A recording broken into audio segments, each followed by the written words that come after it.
All right, well, welcome everyone. We're going to go ahead and get started. We have some other folks that are registered, but we have a lot to get through today. So I think we'll just go ahead and get rolling and welcome other folks as they join. So thank you so much for being here today.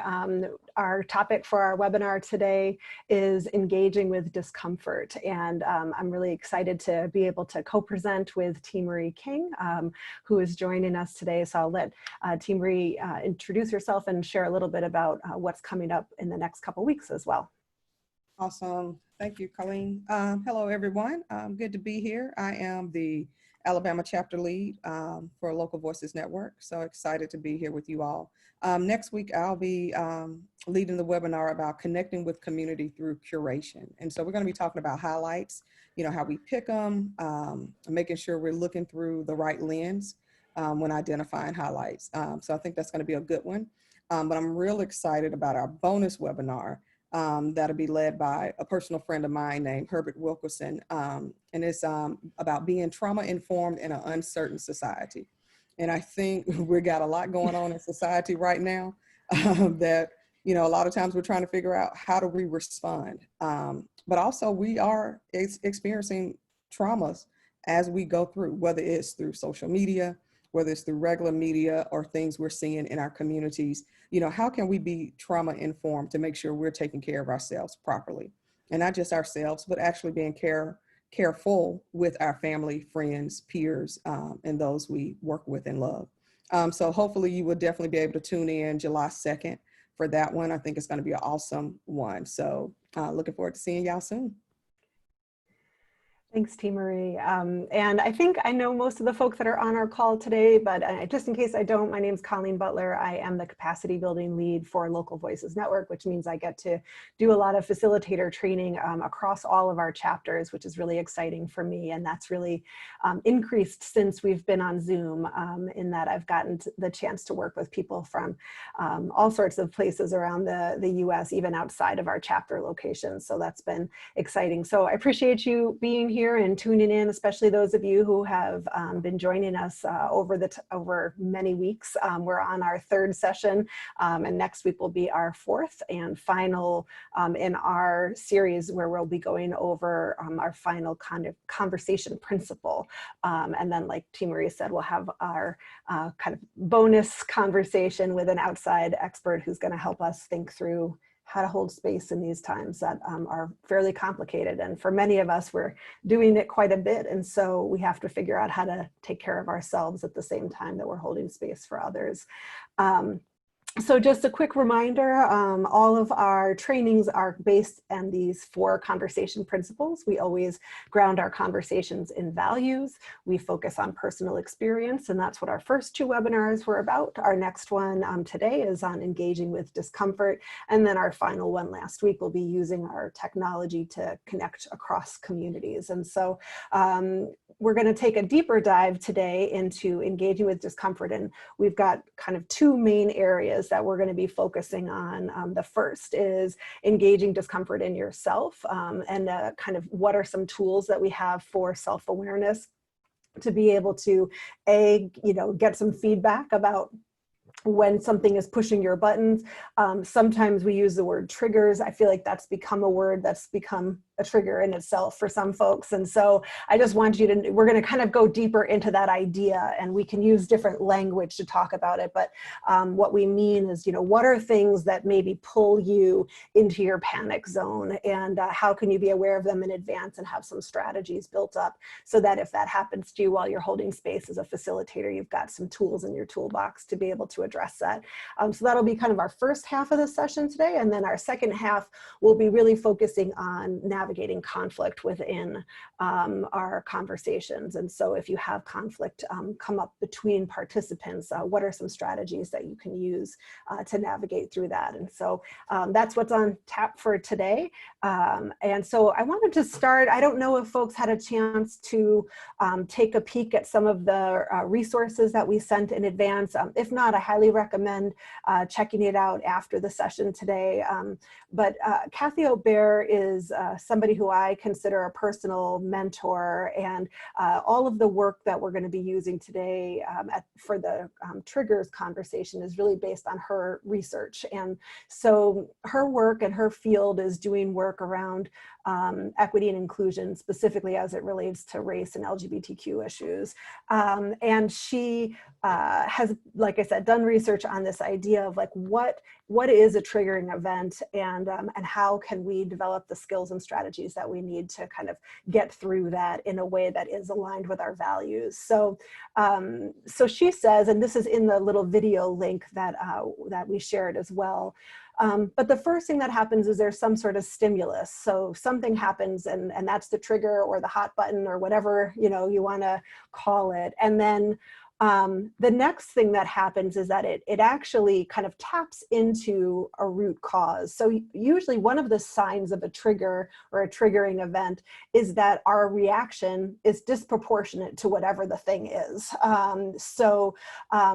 If you are triggered by people who, or people like who are late to meetings, or, you know, whatever it might be, that may be because somewhere in your life you have felt that that was a sign of someone disrespecting you and your time, you know. So what's the root cause? If your buttons are pushed by a particular thing, you know, what is behind that?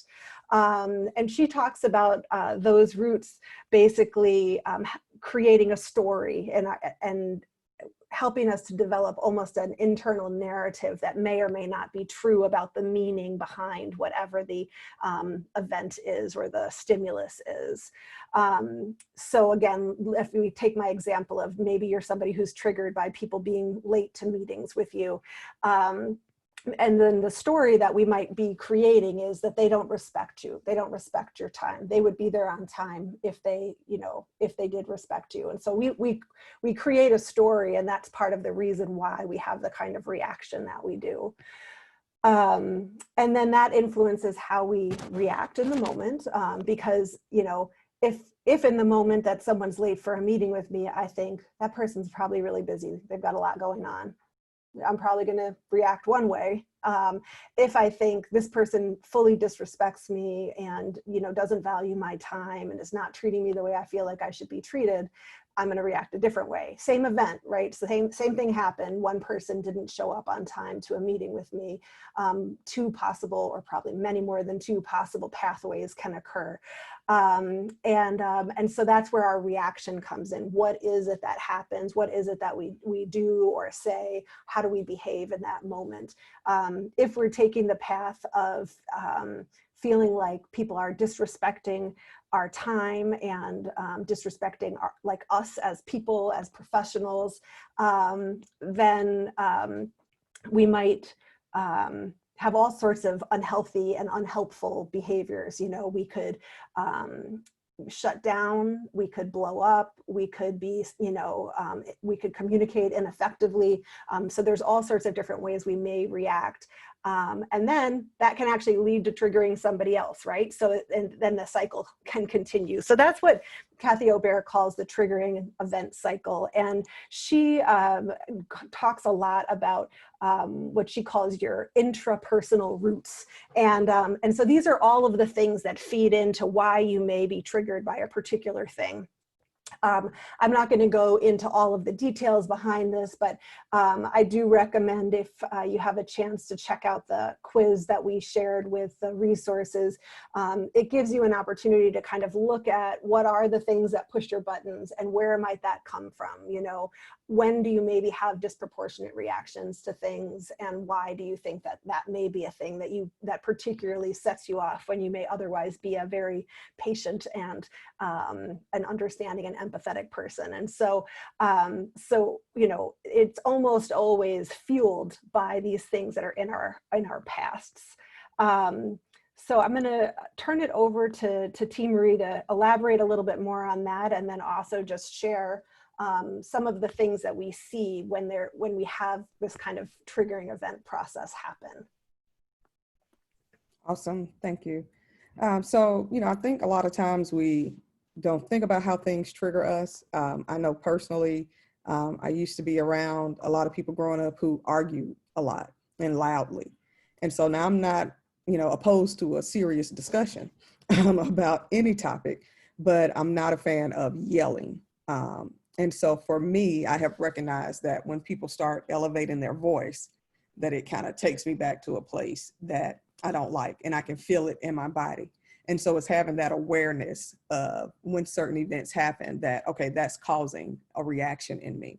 And so what we see is that unexpected, strong, intense wave of feelings, often disproportionate to the stimulus. So, sometimes you may have people that say, you overreacted for what happened.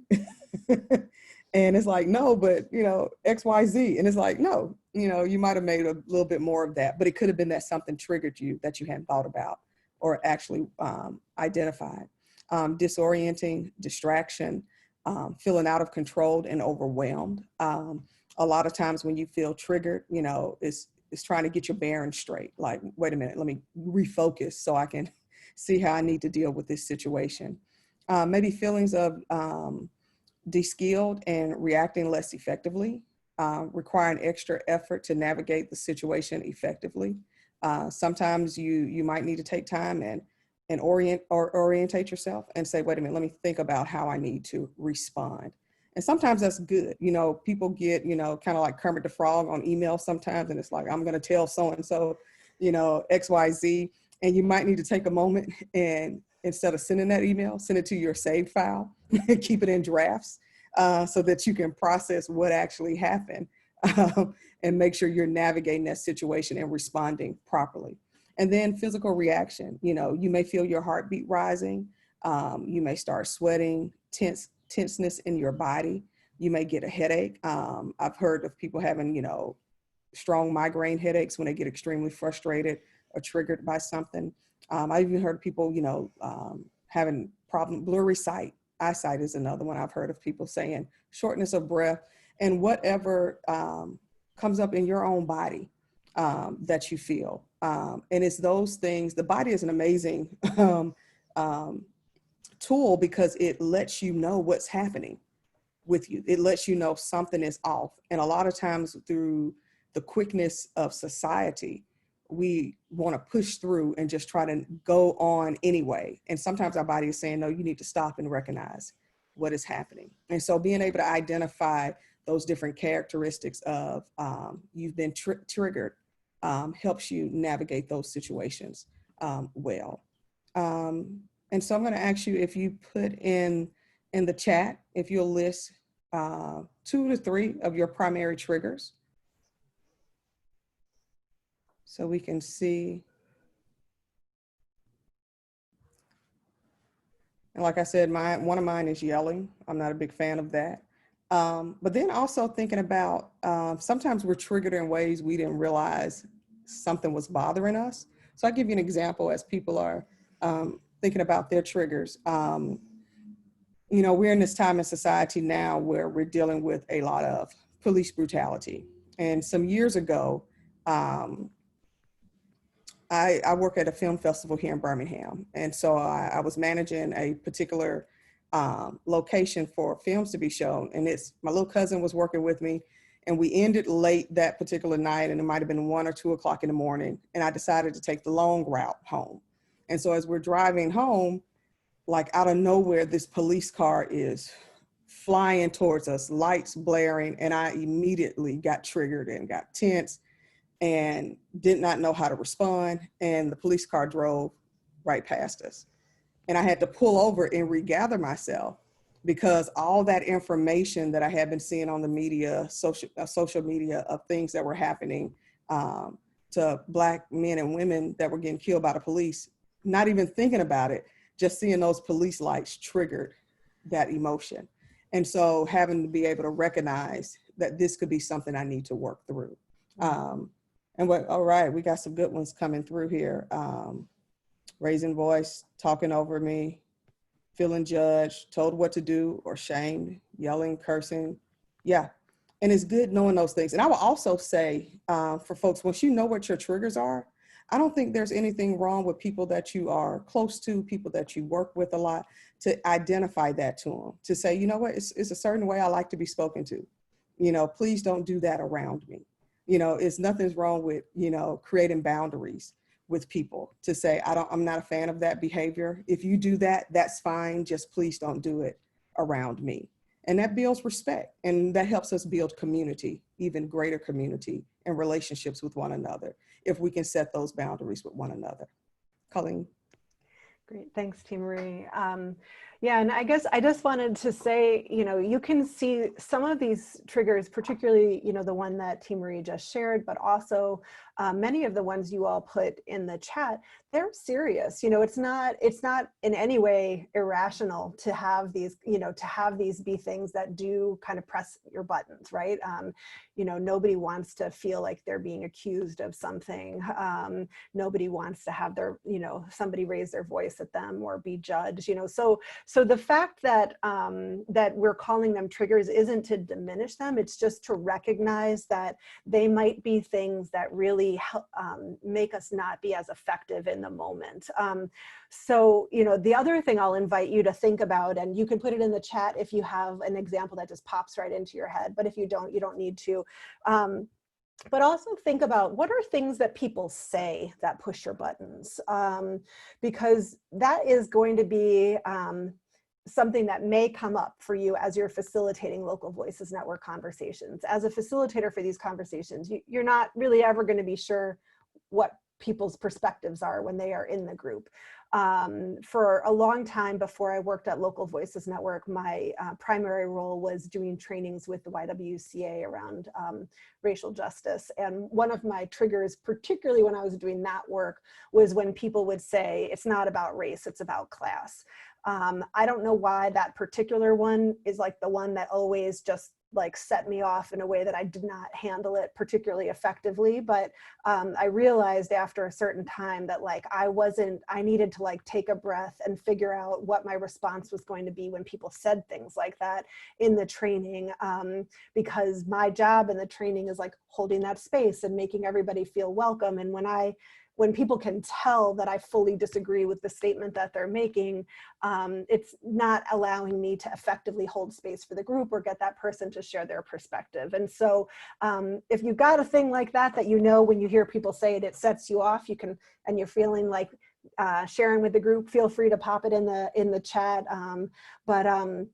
But thinking about that is something I'd invite you to do, even if you don't want to put it in the chat, because it's very likely that you may end up in conversations with people who are coming from a different perspective. So I will next kind of move on to our responses in the moment of, when we're getting into that space of being in the panic zone and we're not, reacting in the ways that are consistent with our values or with the role that we're playing at a given time. So you can feel kind of unexpectedly surprised by the arousal feelings. I'm just going to tell you right now that I just had like my own little elevation into the panic zone where my husband just walked into the room while I was doing a webinar that's being recorded. And so I'm going to just tell you right now that I'm sweating on my face, like my heart went up. I don't know what's happening, and I am feeling like moderately off kilter. So there's an example of a thing that's not that big of a deal, but yeah, I can tell you all of the physical cues that I'm currently having in this moment, where I'm going to try to reset myself and be a better facilitator for the rest of our webinar. So there's an example of being surprised and and having feelings you were not expecting. You may feel disoriented, and in the moment, that can lead to you feeling somewhat overwhelmed or distracted, stopped in your tracks. And then, generally feeling out of control. This is something that Tia Marie shared earlier, just feeling de-skilled, maybe being less effective, and then just needing extra effort to manage the situation. And so it's part of the reason we spend some time on this as its own principle and training for us, is that the best strategy for dealing with your own triggers is being able to like know what they are in advance and have the strategies lined up in advance, because in the moment there's nothing to do. Like in the moment your brain is not functioning in its regular way, and so the only thing you have to really like lean back on is this feeling of okay, my body is giving me these cues. It means that I'm about to do these things. And so, you know, here's some things I can do to center myself. And I'll just continue using my embarrassing example that I just had, where in the moment I realized I like was personally kind of set off kilter, feeling a little bit like, I wasn't feeling overwhelmed, but I was feeling a little distracted. And so instead of trying to continue to get through this slide, I took a break. I explained to you what was happening because it actually fit in with the training. And for me, that was like a little mini pause. You know, it was like a moment to collect myself so that I could refocus. So a pause can look like that, or it can look like an actual pause where you take a break. But those are some ways that you can know for yourself, you know, some signals that you might be moving into that space of not being at your best. So the next thing I want to do is share a little bit about kind of our responses in the moment to being in our panic zones. So, oops. So I'm sure you've all heard this idea of fight or flight, right? And so there's this model I'm going to share with you 4 possible responses. And you can have more than one at a time, right? So you can have, you know, it's not like if you normally want to fight, you know, you can never do one of these other things. But most of us has like a primary reaction, a body reaction that we go into when we are you know, in our panic zone. So fight is I'm not going to read through all of the examples on here, and also it's like, you know, it is what it is, right? We know what it means to engage in that way, where we are arguing. It might be more aggressive. It's times when we kind of maybe explode or make a comment that like we didn't really think through beforehand. It just kind of comes out without any filter. A lot of the triggers that you all mentioned in your chat actually fall into this fight space, you know, raising voices, talking over, telling people what to do, yelling, cursing, accusations. A lot of those are things that would fall kind of into this fight category of being assertive or aggressive in the moment. I don't know, you know, what everybody else on the call you know, kind of goes into. I can tell you that this is, for me, not where I usually go. This is not my kind of default. So the next one we'll talk about is flight behavior. So with this one, it's not so much that you literally run away, although you may, but you can shut down, get defensive, get kind of guarded, withdraw. Avoiding things like, so just like you can disappear without actually physically disappearing, basically.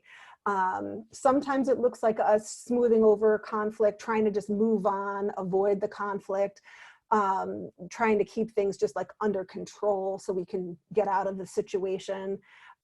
Potentially it could mean minimizing or downplaying something that actually needs more attention. And I think the most common one, particularly as it would show up in a conversation, is people just shutting down. So if you have somebody who's been participating and then all of a sudden they're just like checked out, you know, and I don't mean just not talking, although that's part of it, but like you can just tell they're just not there anymore. You know, that's a sign to you as a facilitator that something happened and this person has been like pushed out of their growth zone into their comfort zone. And that you may want to try to attend to that and make sure that that they are okay, and that we are creating the space for everyone to be able to participate. The next one is freeze. And this one, I will say, is probably where I end up personally the most. So you kind of blank out or forget what you wanted to say. You might be kind of immobilized. you may not kind of respond in the way that you would like to, again, in a way that's aligned with your values. And you might be kind of more anxious than the situation really calls for. So in this space, you're stuck, you kind of can't move. So, just kind of, those are the three ones that you probably have heard about. This is another one that Kathy added that I think a lot of us can relate to, which is floundering. So in this space, we are basically like flopping around. We don't know what to say, we don't know what to do. We may just kind of be unfocused generally. And so in this situation, it's kind of having contradictory comments, kind of stream of consciousness. That was what I was going into at the beginning when John just walked in the room before. It's like, I'm just saying words. So, you might get more indecisive. You might kind of, Kathy says, go out of your body, but still be talking. So like you're just not really present, but words are still coming out of your mouth.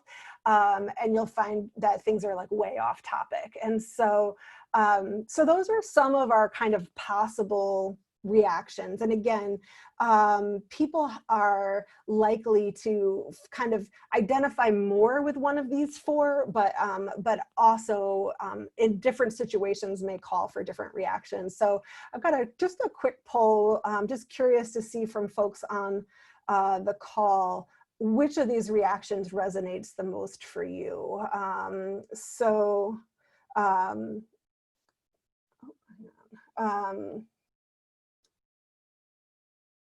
Oh, I have the wrong poll up, so I'm going to actually skip that and just ask folks to share in the chat, if you wouldn't mind, which of these particular strategies or reactions feel the most resonant for you. So is it fight, flight, freeze, or flounder for you? Flight or freeze, flight, freeze. Yeah, looks like we're all in the flight, it's hard to say, flight, freeze, or flounder zone, which makes sense given that our triggers are all in the kind of fight zone.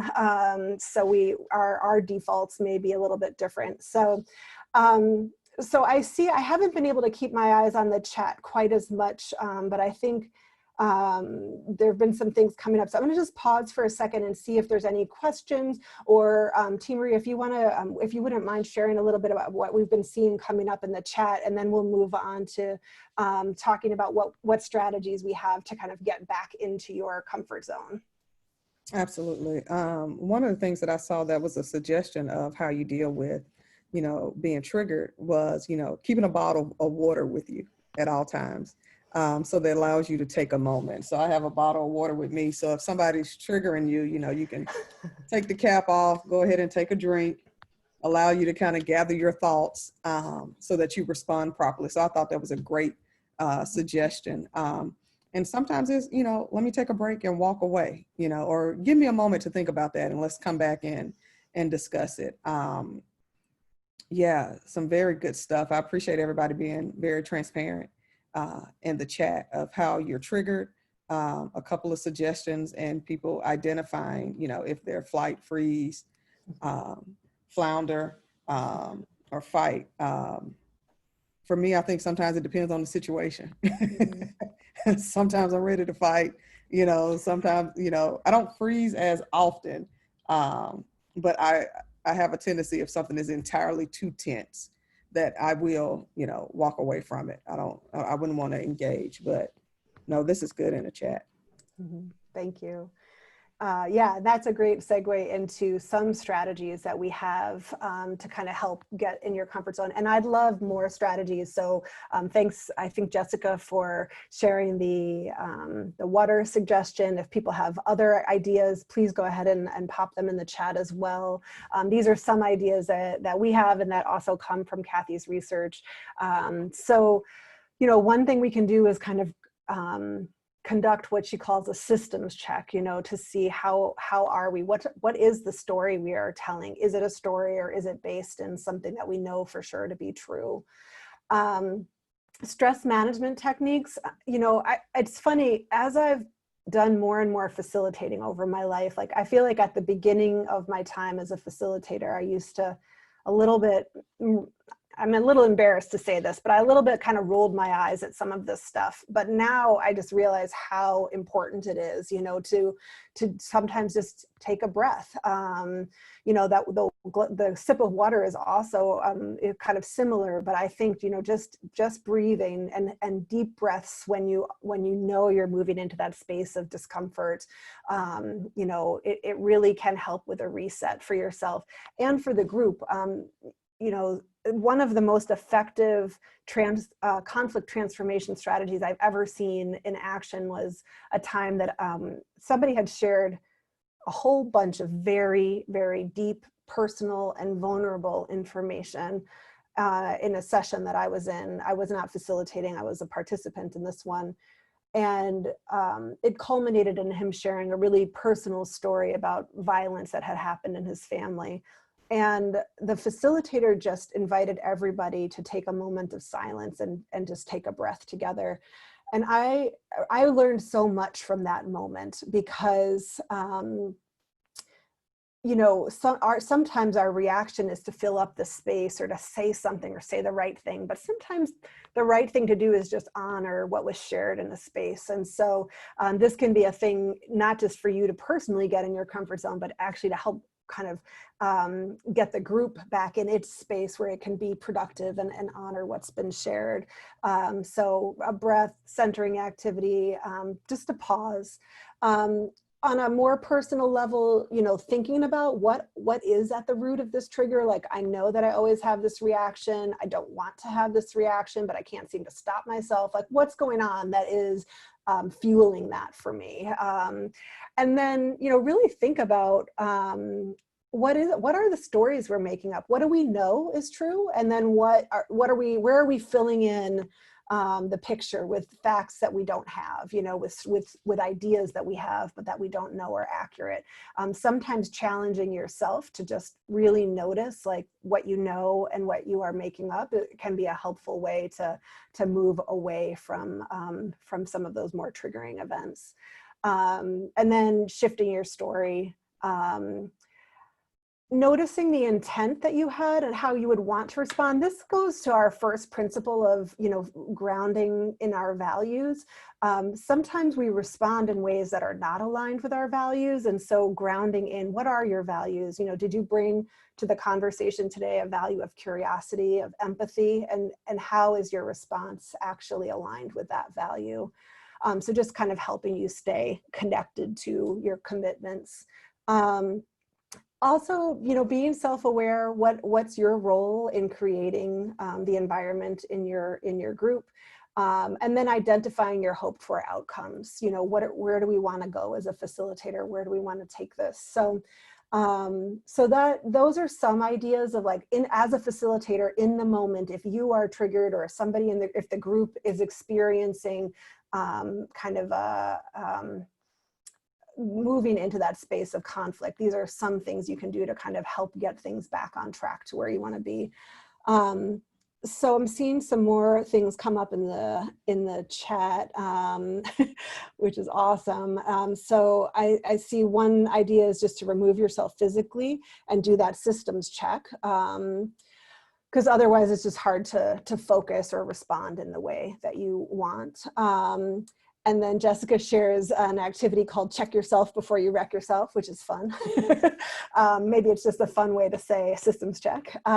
So thank you all for sharing that. If you have other ideas, honestly, I really think like if you could take one thing away from this, and I know many of you probably already know this, but if I gave you one thing, it's just breathe, pause and breathe. That's the best strategy that you can have to try to reset.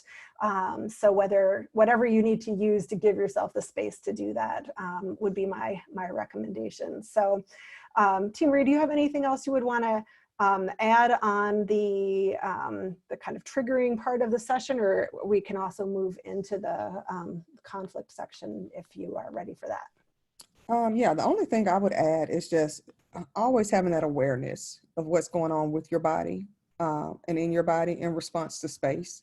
and where you are, because sometimes we have thorns that kind of we pick up along the way that stick with us that sometimes we're not aware of that need to be pulled out. So I would just say always kind of, checking yourself to make sure, am I good in this moment? And it may not necessarily be a triggering event, but some other things may have happened that you're still pondering on or you're still reflecting on that may also cause you to respond to people in a way that's that you would not want to be perceived in that certain way. So I would say just make sure you're doing that constant awareness check. And so next we're going to talk about one of my favorite topics, ironically, is conflict and how we do that. So in my studies, I have followed closely the East Point Peace Academy. And, they have 3 levels of conflict that I thought were great. And so I'm gonna go from the most extreme down to the mildest version. So the first types of conflict that we deal with is overt conflict. And this is that conflict where the whole intent is to harm somebody. We've seen this in society. We've seen tragedies happen where that person who created that conflict, their intent was to harm.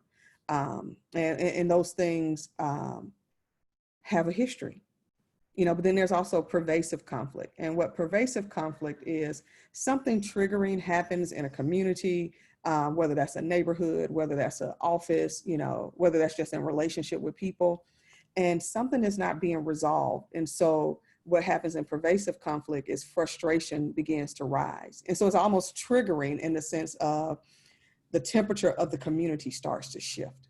And so we're frustrated. Why isn't this being taken care of? Why hasn't this been addressed? And so people constantly kind of move up and up and up the level of frustration. And then there's normal conflict, stuff that we all deal with, whether, you get a speeding ticket for running a stop sign or a red light because you were rushing to work or you're rushing to pick your kids up from school.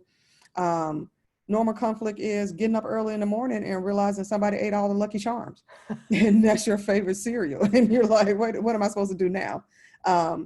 Or your coworker taking your stapler or your favorite pen off your desk. That's normal conflict. So we have overt conflict, pervasive, and normal. Now, more than likely, what you're going to deal with in our conversations is normal conflict. And that's when you're hearing things, or as we're sharing stories and we're connecting back and forth, that something may not necessarily resonate with you in the right way, or not even you as the facilitator with another participant, where they say, well, you know what, I don't agree with that, or, that's not how I see it. And the beauty of how we have designed LVN is that it's the person's personal experience. And so that's the place as a facilitator where you say, well, that's okay that you're not familiar with that, but this is their personal experience. So we will have that normal conflict. I personally have not seen it, often in the conversations I've led. I've seen people say, oh, well, I wasn't aware that those things like that happen. And so that could be even a level of conflict with them amongst their own experience, that they have been sheltered or shielded from something. Also next, just remembering that, in society, we tend to look only at the moment that the conflict erupts, and with overt conflict, that's into violence or some type of unrest, which you would see with pervasive conflict, to understand what happened. So sometimes a conflict happens. Let's just make it simple. 2 coworkers get to arguing and you see the argument happen and it's like, oh my God, what's going there? And you may not have the history that has been some other underlining things that have led to that impact moment. All conflicts have history, and it's almost always the accumulation of unresolved conflicts that pile up on top of one another that lead to the escalation of the conflict. So if, hopefully nobody on the webinar name is Sally, and if a Sally watches, I'm sorry. But if Sally keeps taking, your pen and never returns it, keeps taking your stapler and never returns it, borrows sticky notes and never replenishes it, you may not say anything in those moments, but those things are just stacking up. And so eventually Sally, because you haven't said anything, she thinks it's fine. Oh, no big deal. It's just a pen. It's just a stapler. You can just get another one. And you're like, no, that's mine. It means something to me. And so by you not speaking up or resolving it or identifying that that is a trigger for you, then they just keep escalating and building on top of each other. So my thought is, understanding those levels of conflict and understanding they do have history, and that when you see the conflicts arise, do your part to try to address them right then so that they don't build to something greater. And in order to do that, I think it's definitely important that you're able to address the person who has said something that may have caused a conflict or done something that has caused a conflict. A lot of times we might want to keep the peace, and I'm a big peacemaker myself. So a lot of times I'd rather just, we don't have to deal with that, and we saw that in the flight, fight, freeze, flounder, where it's like, I don't want to cause a big deal. But sometimes things need to be addressed so people understand how their behaviors are affecting others. They may not even realize that they're doing something. It could be unconscious to them. They're just like, oh, it's just there. I can just do it and not realize how it's affecting you. So being able and feeling brave enough to say, I'm going to address the person and let them know how this is impacting me. Address the person who was impacted by the comment or conflict. You may view or witness something happening with somebody else and seeing how they're impacted.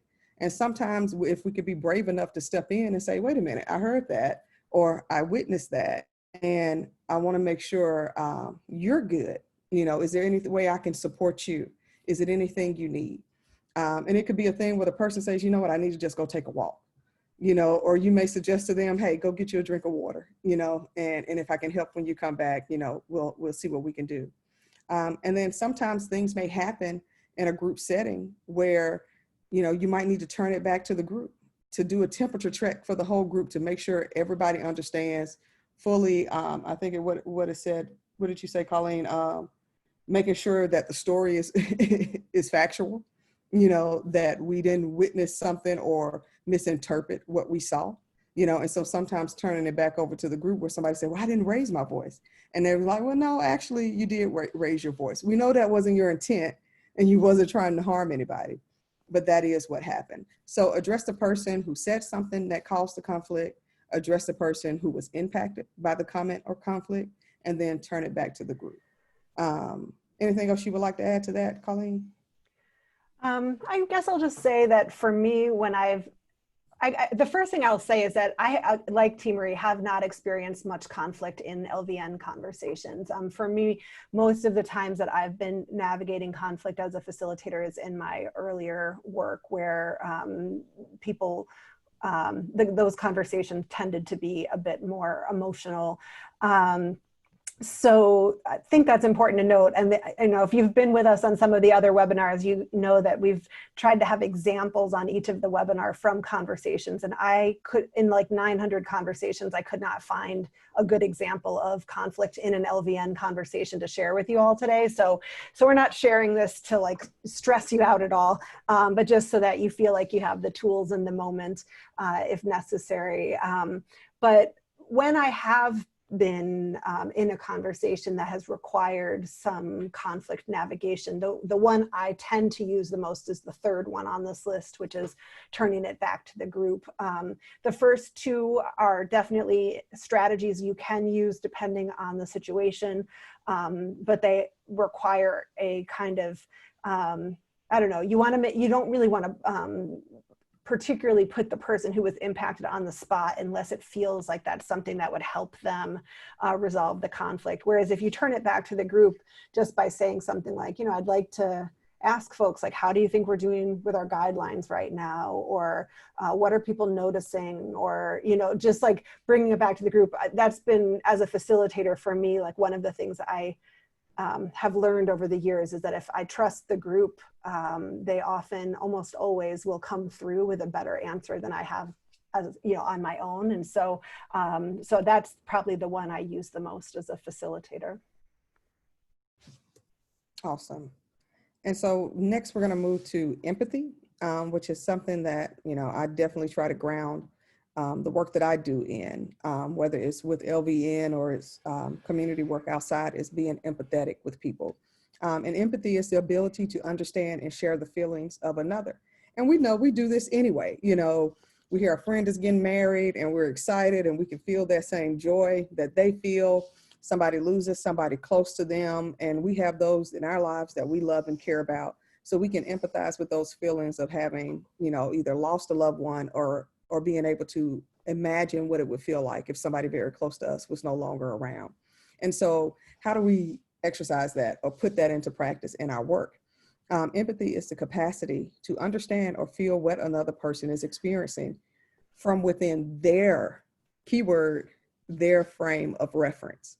That is the capacity to place oneself in another's position. And so a lot of times we say, hey, walk in somebody else's shoes. We throw those phrases out a lot of times, but it's actually being able to say, not looking from how you see it, but, oh, let me look from the vantage point that they're seeing and experiencing the situation. That's being empathetic. Empathetic is also being mindful of our own feelings and being responsible for how our words and actions affect others. You will see in our conversation guide, it talks about knowing that your words have impact. We want to remember that even in sharing our personal stories, that something may be said that impacts somebody else in a way that we're not intending to hurt them, but we don't know their story. So we don't know what they're coming with, and it may trigger something in them. So understanding that, whereas you're welcome to share your feelings, but being mindful that what you share could impact somebody in a different way. And that takes skill, and that takes a lot of self-awareness to be able to do that. And then empathy is the most powerful tool that we have to create connections between people and build community. One of the things that I appreciate that Brian Stevenson of the Equal Justice Initiative talks about is about getting proximate to people. And a lot of times it's difficult to relate or connect with people because we're not close to them. And so being able to be empathetic helps us understand how that person is feeling, puts us in a place to see things from their vantage point, not ours. It helps us to be mindful of our own feelings and what we're bringing into space when we're connecting with people, but also it helps us create connections between people and build a more empathetic community.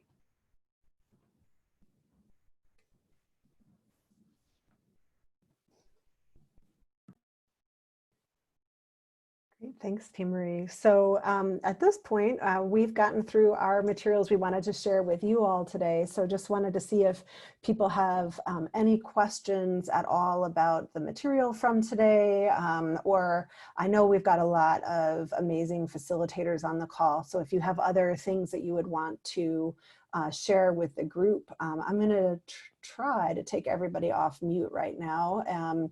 You don't have to join if you don't want to, but if you would like to ask any questions, feel free. I think I've set it so everybody should be able to talk if you want to unmute yourself. So feel free to jump in or to put something in the chat if that would be your preference.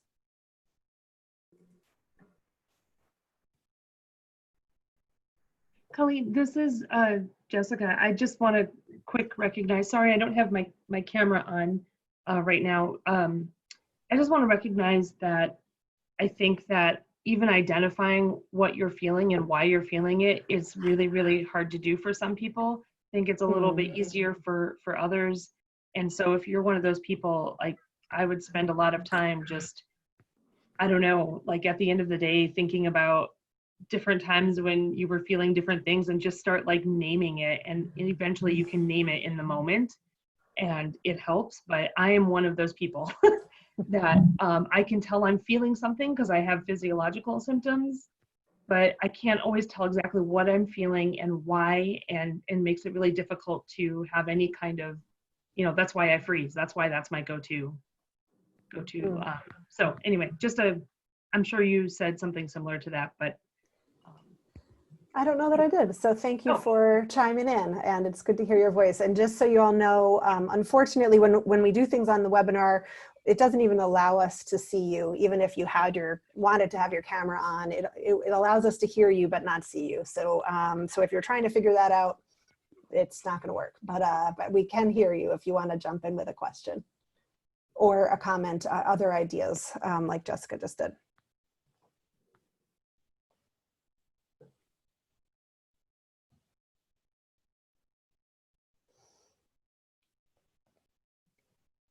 For those of you that have been with me for a couple of these sessions, you'll know that one of our things that we're trying to work on is engaging with silence on these sessions, because it's harder to leave the space, I find, when we're on Zoom. So I'll give it another minute. And T. Marie, if you have any closing thoughts, please feel free to jump in. Otherwise, I do have a short poll I would love for folks to answer, which is just a evaluation for our session today. The only thing I would add is thank you all for being facilitators and for engaging in this series that we've been doing, whether you participated in just this one or the other ones, and planning to participate forward. Thank you. It takes all of us to shift our communities. And so I applaud you all for being a part of it. Thanks, T. Marie. All right, well, I'm going to go ahead and share the poll, but people are welcome to hang out and ask me questions if you've got any, but if you wouldn't mind just taking this quick poll before you jump off, I would appreciate it. So for